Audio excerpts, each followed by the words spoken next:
Il y a un bricolage qui se fait inconsciemment, consciemment dans nos écoles publiques.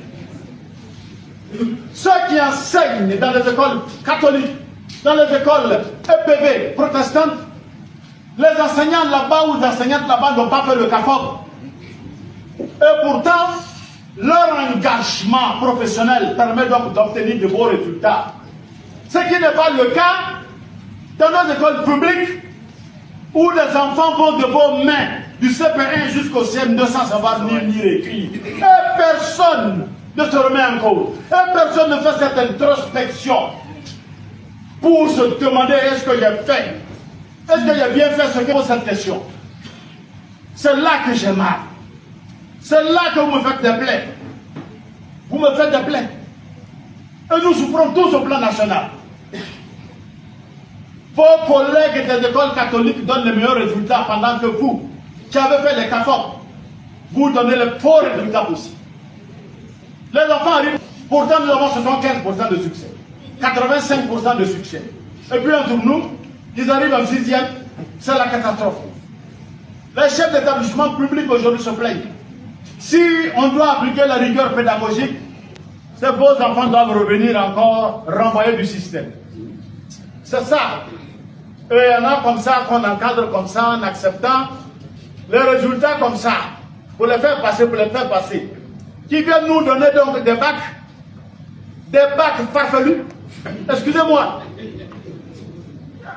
Aujourd'hui là, on fait donc, comment on appelle cela, en philosophie, des questions-réponses, non? Des QCR2. Quand on est sorti de là, et que vous vous retrouvez avec certains de vos collègues parmi vous qui ne savent conjuguer les verbes qu'ils emploient quand ils nous font les messages. Des enseignants font des messages sans pouvoir conjuguer les verbes. Je ne mens pas, vous le savez vous-même. Il y en a parmi vous, on ne sait pas où les mettre. En classe primaire ou bien au préscolaire. Il y en a parmi vous qui ont ce niveau-là. Mais quand l'État vous a donné cette chance en vous recrutant, il faut apprendre son métier. Apprenez le métier pour lequel vous avez postulé à être enseignant.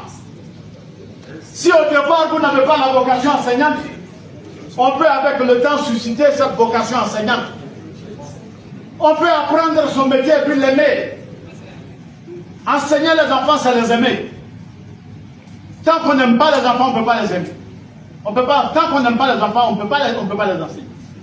Moi, je suis sorti d'un village où à l'époque, ceux qui pouvaient parler bron parlent bron, ceux qui parlent pour le mot, parlent pour le mot. Nous étions comme la pâte à modeler laquelle les enseignants ont imprimé la forme qu'ils ont voulu.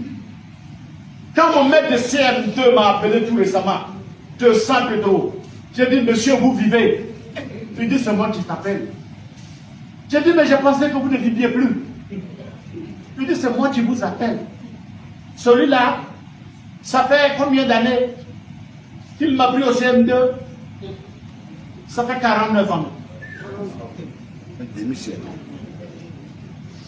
Mais cet enfant, moi qui ne connais aucun mot français avant d'aller au CP, ce n'est pas moi qui vous parle.